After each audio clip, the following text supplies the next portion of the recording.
오늘은 지난 시간에 이어서 십자가의 도를 이루시는 그리스도라 제2부를 살펴보도록 하겠습니다. 지난 시간에 우리는 십자가의 도가 무엇인가, 이 세상을 버리는 연습이다, 그리고 십자가의 도를 이룬다는 말은 하나님의 나라를 준비하는 것이다, 이렇게 정리를 했습니다. 그래서 성도가 이 세상에서 사는 삶이라고 하는 것은 하나님 나라를 향하여 행진하는 하나의 여행이라. 인생은 하나님 나라를 향해서 나아가는 여행입니다. 이 세상의 삶의 목적지인 하나님의 나라를 향해 여행하는 행선지가 바로 이 세상입니다. 목적지를 향하여 그저 지나가는 것, 그것이 이 세상의 삶입니다. 어제도 지나왔습니다. 지금도 지나가고 있습니다. 내일도 지나갈 여행의 길이 이 세상의 우리들의 삶입니다. 지나온 길을 돌아보면 산도 넘고 강도 넘고 차도 타고 배도 타고 비행기도 타고 그리고 엄마 아빠의 목마까지 타고 왔습니다. 그때마다 나의 감정과 생각은 우리도 알지 못하는 사이에 그리스도를 닮아가고 성장해 왔습니다. 왜냐하면 우리의 여행은 그리스도를 닮아가는 일이기 때문에 그렇습니다. 즐거워서 웃고 춤을 출 때도 있었지만은 서러워 울 때도, 힘들고 괴로워서 미칠 것 같은 그런 경험이 우리를 지나오게 했습니다. 그것이 십자가의 도를 이루며 나아가는 길인 줄도 모르고 말입니다. 그렇게 지나가는 것들은 모두가 하나님 나라에 들어갈 차표요, 티켓이요, 자격증이 되었습니다. 그런데 그것들이 흔적도 남기지 않고 차와 배와 비행기가 지나가듯이 기억조차 남지 않는 일들이 많습니다. 가끔 기억나는 것들은 나와 여러분의 삶의 나침판이 되어서 우리의 나갈 길을 가리키고 있습니다. 그렇게 잊어지고 기억날 일들이 지금도 지나가고 있습니다. 내일도 모레도 그렇게 이 세상을 지나 하나님의 나라를 향하여 나아갈 것입니다. 비록 기억에 남는 이 세상이라 할지라도 언젠가는 사라지고 말 것인데도 말입니다. 이런 와중에도 우리는 지난 시간에 시편에서 예수 그리스도의 죽음을 예언했던 사실이 오늘 본문에서 성취되고 있다고 하는 사실을 살펴보았고, 이제 오늘은 이사야 선지자의 예언을 통해서 예수 그리스도의 구속의 사역이 전개되고 있고, 그 전개를 통해서 우리를 대신하여 십자가를 지신 예수 그리스도를 만나 뵙도록 그렇게 하겠습니다. 그러면 요한복음 19장 23절부터 다시 보면 이렇게 기록되어 있습니다. 군병들이 예수를 십자가에 못 박고 그 옷을 취하여 네 깃에 나누어 각각 한 깃씩 얻고 속옷도 취하니 속옷은 호지 아니하고 위에서부터 통으로 짠 것이라 라고 기록되어 있고 24절에 보니까 군병들이 서로 말하되 이것을 찢지 말고 우리가 얻어 누가 얻나 제비를 뽑자 하니 이는 성경에 저희가 내 옷을 나누고 내 옷을 제비 뽑나이다 한 것을 응하게 함이라 이렇게 기록하고 있습니다.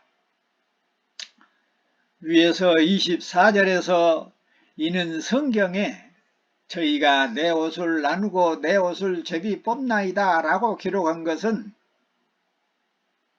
다윗이 사울에게 순환을 당하면서 썼던 내용인데 그것은 메시아의 고난을 예언한 것이었습니다. 지난 시간에 우리는 그것을 시편 22편 18절에서 내 겉옷을 나누며 내 속옷을 제비 뽑나이다 라고 예언된 사실을 살펴보았던 것입니다. 이제 오늘은 예수 그리스도께서 십자가에 받으실 그 고난을 이사야서 53장에서 예언된 내용이 성취되고 있는 장면을 살펴보도록 하겠습니다. 거기에 보면 또 이렇게 기록되어 있습니다. 이사야서 53장 4절에 그는 실로 우리의 질고를 지고 우리의 슬픔을 당하였거늘 우리는 생각하기를 그는 징벌을 받아서 하나님에게 맞으며 고난을 당한다 하였노라. 또 5절에 보니까 그가 찔림은 우리의 허물을 인하며 그가 상함은 우리의 죄악을 인함이라. 그가 징계를 받음으로 우리가 평화를 누리고 그가 채찍에 맞음으로 우리가 나음을 입었도다.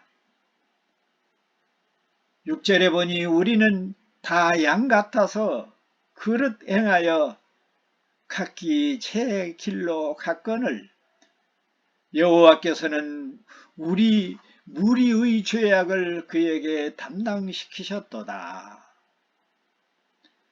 이렇게 기록하므로 예수 그리스도께서 십자가에 당하실 그 고난을 예언하고 있습니다.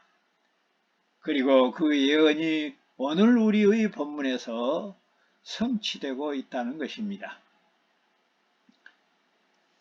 우리 주님은 33년 동안 쌓아온 개인적인 모든 영육 간의 삶을 세상에서 모든 삶의 정을 끊어야 하는 순간이 닥쳐왔습니다. 주님은 이 죽음을 통과하여야만 하도록 되어 있었고 하나님이 작정하였습니다. 그리고 이 죽음을 이긴 부활의 승리를 통하여 전혀 다른 새로운 삶으로 들어갈 수 있도록 이미 작정되어 있었습니다. 예수 그리스도께서 이 죽음을 이기고 승리하게 되면 이 세상의 그 무엇도 그 어떤 시간과 공간도 그를 간섭할 수 없게 될 것입니다.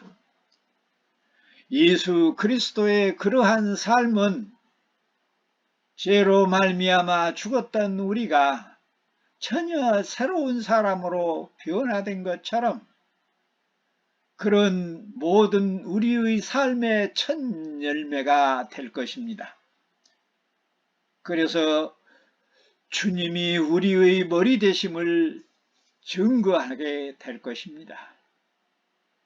고난 중에도 주님은 자기의 십자가 곁에 서 있는 어머니와 이모되는 살로메와 작은 야고보와 요셉의 모친 글로바의 아내 마리아와 7 귀신이 들렸던 막달라 마리아와 제자들을 바라봅니다. 주님의 마음에 그들이 슬픔을 보고 더욱 마음이 아팠을 것입니다. 그때 상황을 본문 25절과 26절에서 다음과 같이 기록하고 있습니다.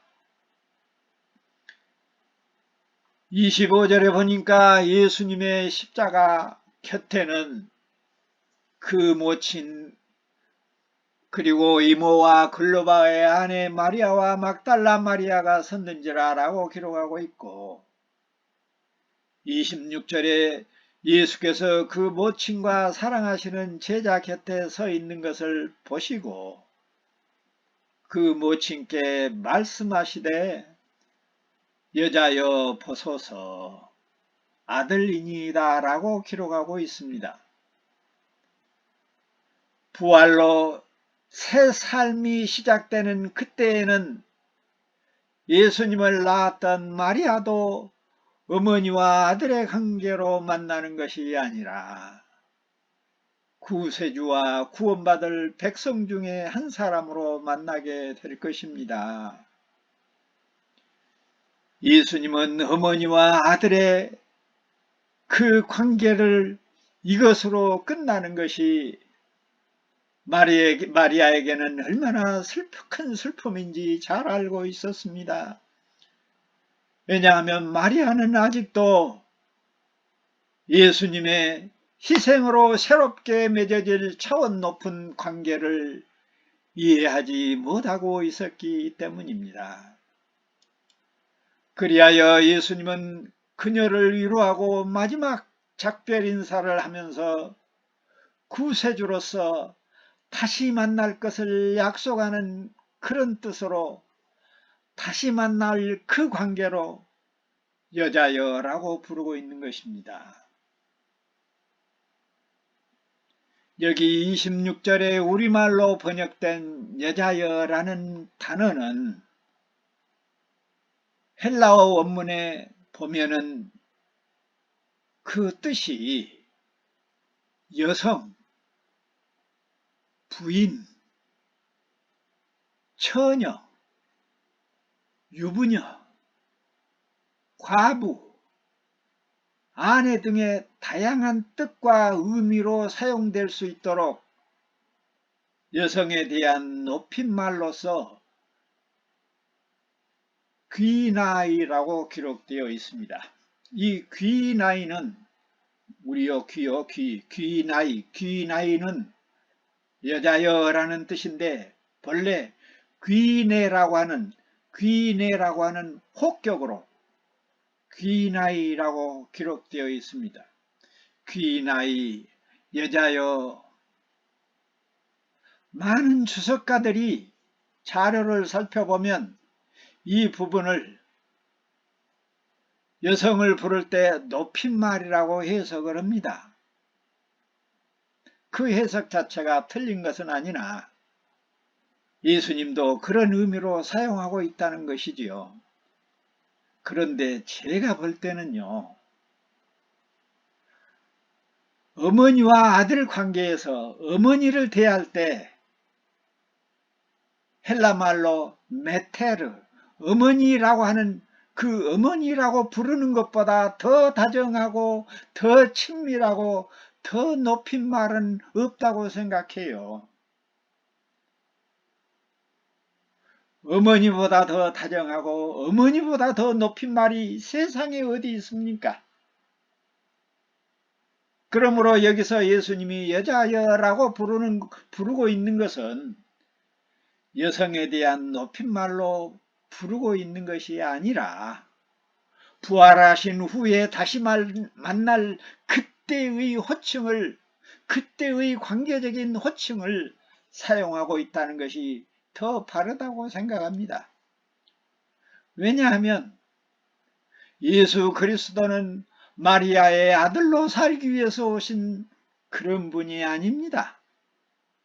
마리아를 포함한 모든 자기 백성을 구원하기 위하여 오신 분입니다.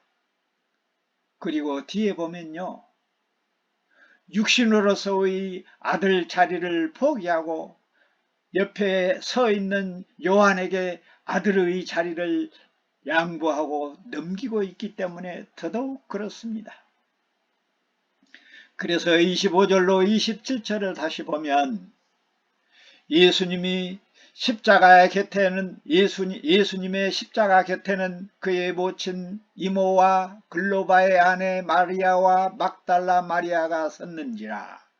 예수께서 자기 어머니와 사랑하는 제자가 곁에 서 있는 것을 보시고 그 모친에게 말씀하시되 여자여 보소서 아들입니다. 여기서 아들입니다 보십시오 라는 말은 그 아들은 자기를 보라는 이야기 아니라 옆에 섰는 요한을 보라는 이야기예요.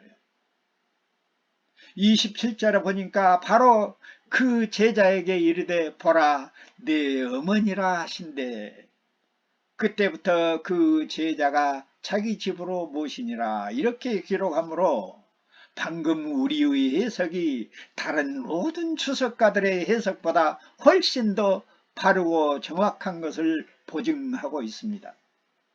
그래서 여자여라는 말은 단순히 어머니를 높여서 여자여라고 부르고 있는 것이 아니라 부활 후에 마리아와 육신의 어머니인 마리아와 구세주인 예수 그리스도의 관계를 설명하고 있고 의미하고 있다는 이야기입니다.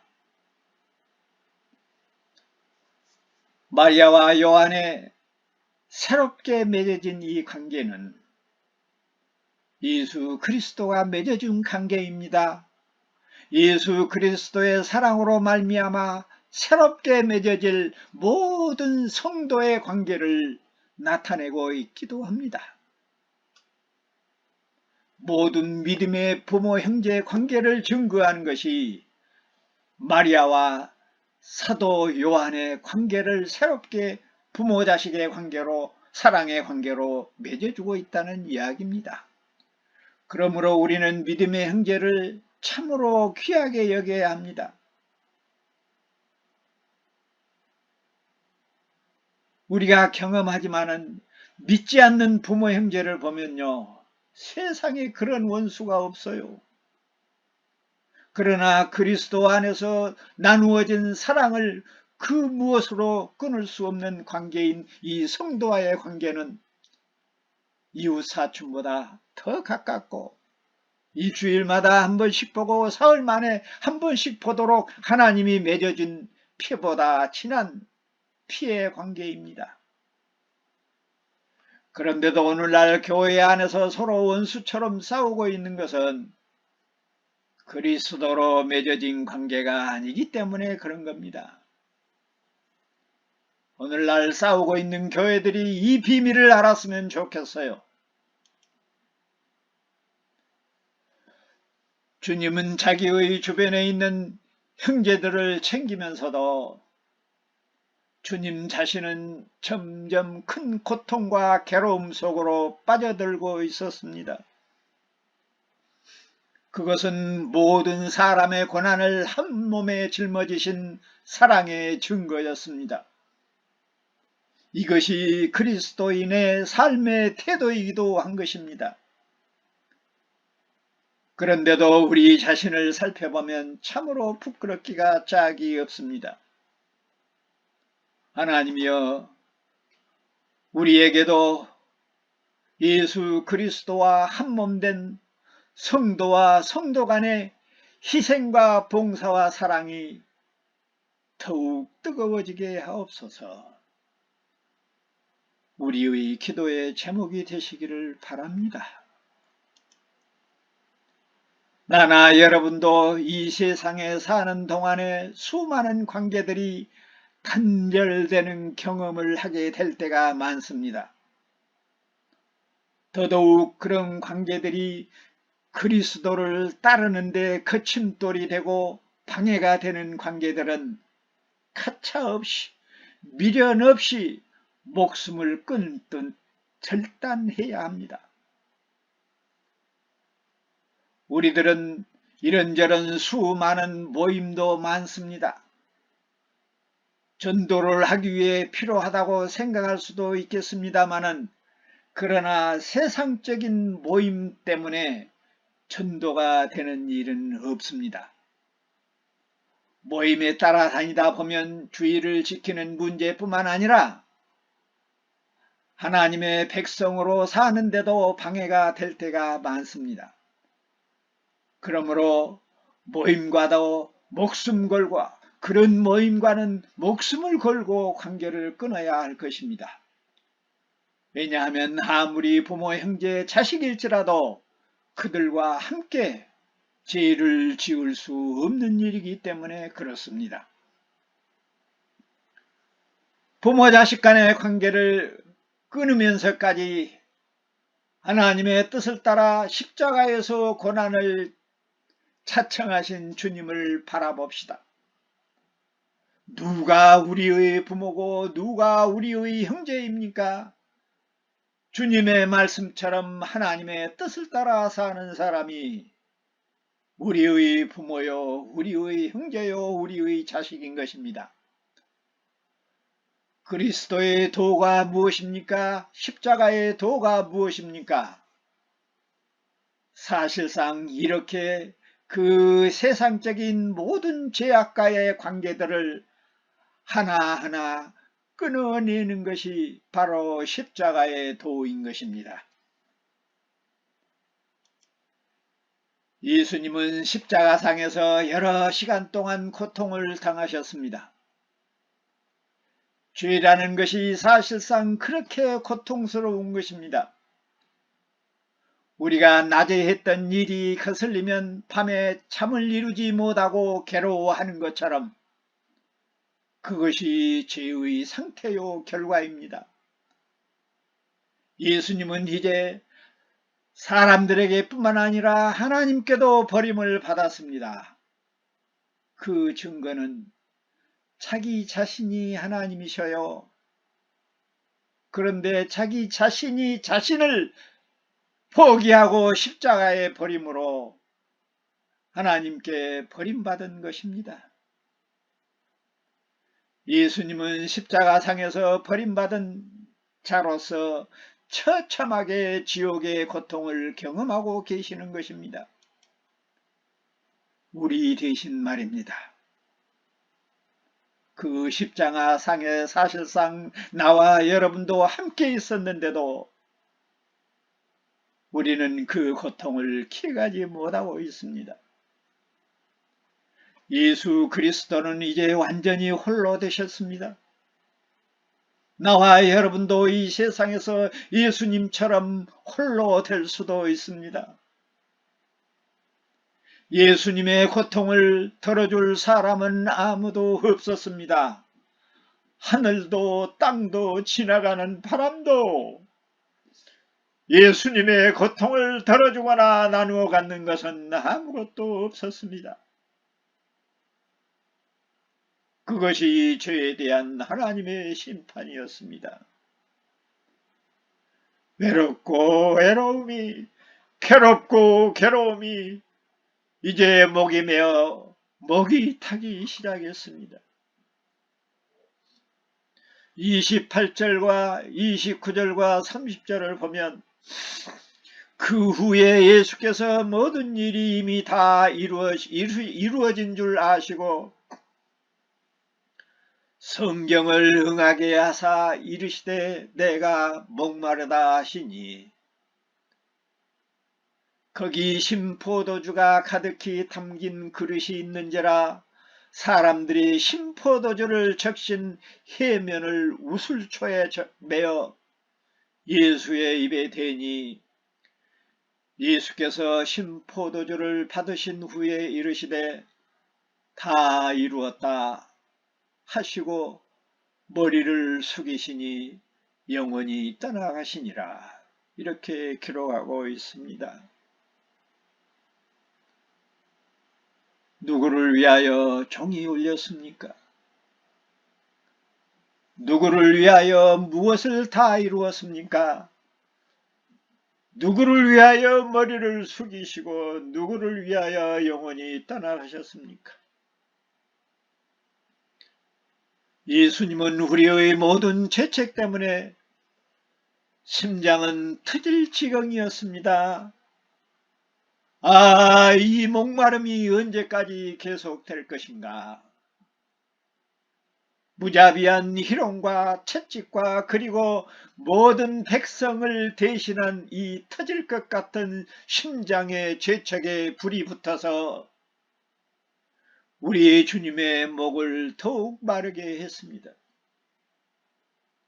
그 누구 한 사람 갈증을 풀어줄 물 한 잔 주는 사람도 없었습니다. 아버지 하나님도 고개를 돌렸습니다. 위로의 말씀 한마디 없었습니다.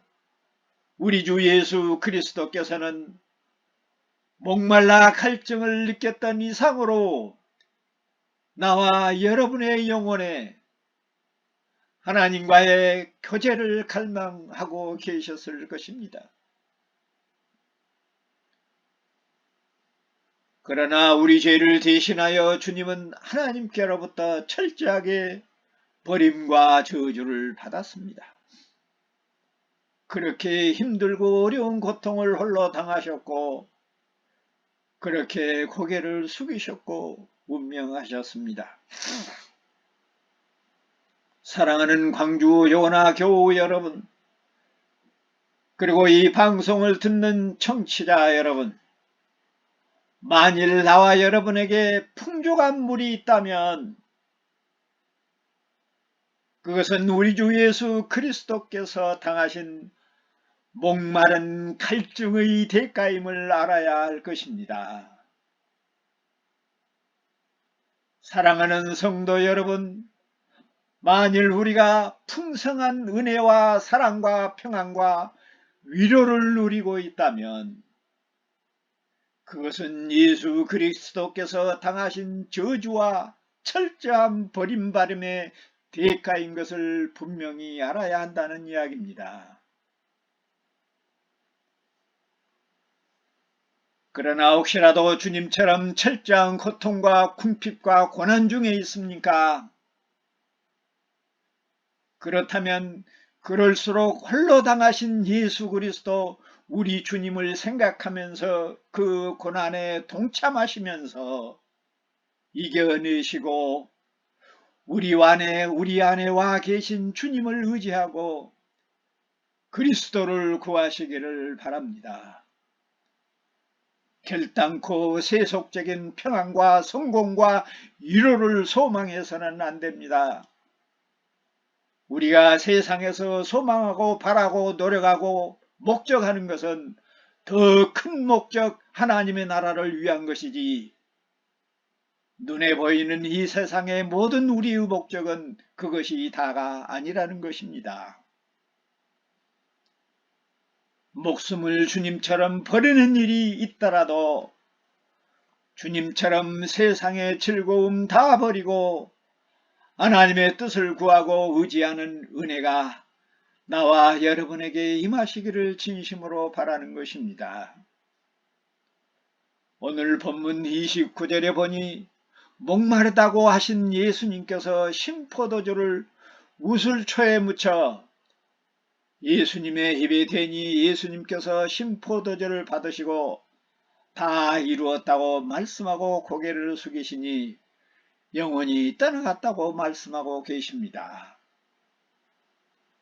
이 말씀도 시편 69편 21절에서 저희가 쓸개를 나의 식물로 주며 가랄 때에 초로 마시어 싸우니 하는 다윗의 예언이 성취되게 하시려고 예수님은 목마르다라고 말씀하셨고 신포도주를 맛보게 되셨던 것입니다. 무엇이 다 이루어진 것입니까? 창세전에 자기 백성을 구원하는 일을 다 이루신 것입니다. 옛날에 태어나고 지금 태어나고 앞으로도 태어날 자기 백성의 구원을 다 이루신 일입니다. 이러한 다 이루심 때문에 아직도 이 세상에 태어나지 않는 자기 백성들의 죄까지라도 대속해 주신 것입니다. 그런 점에서 구약의 모든 속죄 제사를 완성하시는 일이 십자가의 죽음이기도 한 것입니다. 세상 죄를 지고 가는 하나님의 어린 양으로서 임무를 다 이루신 것입니다. 예수 그리스도의 머리 숙이심은 염소와 송아지의 피가 아니라 오직 자기 자신의 어린 양의 피로서 영원한 속죄제를 이루기 위해 단번에 영원한 성소에 들어가는 모습이요 순간인 것입니다. 히브리서 9장 12절부터 14절에 보면 염소와 송아지의 피로 하지 아니하고 오직 자기의 피로 영원한 속죄를 이루사 단번에 성소에 들어가셨느니라 이렇게 말씀하고 있습니다. 또 13절에 보니까 염소와 황소의 피와 및 암송아지의 죄를 부정한 자에게 뿌려 그 육체를 정결하게 하여 거룩하게 하거든 하물며 영원하신 성령으로 말미암아 흠없는 자기를 하나님께 드린 그리스도의 피가 어찌 너희 양심을 죽은 행실에서 깨끗하게 하고 살아계신 하나님을 섬기게 하지 못하겠느냐라고 기록함으로써 오늘 본문의 우리 주 예수 그리스도의 고개 숙임과 어린 양 되심을 설명하고 있습니다. 예수 그리스도의 고개 숙이심은 우리를 새롭게 변화시키는 순간이며 바로 주님의 이 고개 숙임이 바로 우리를 새 사람으로 만드는 순간이었습니다. 나와 여러분에게도 이러한 고개 숙임이 나와 여러분에게도 주님이 숙였던 그 고개 숙임이 은혜로 임하시기를 진심으로 바라는 것입니다. 또 여기 우슬초는 출애굽기 12장 22절, 레위기 14장 1절 이하, 민수기 19장 18절 이하 보면 잘 소개되어 있습니다.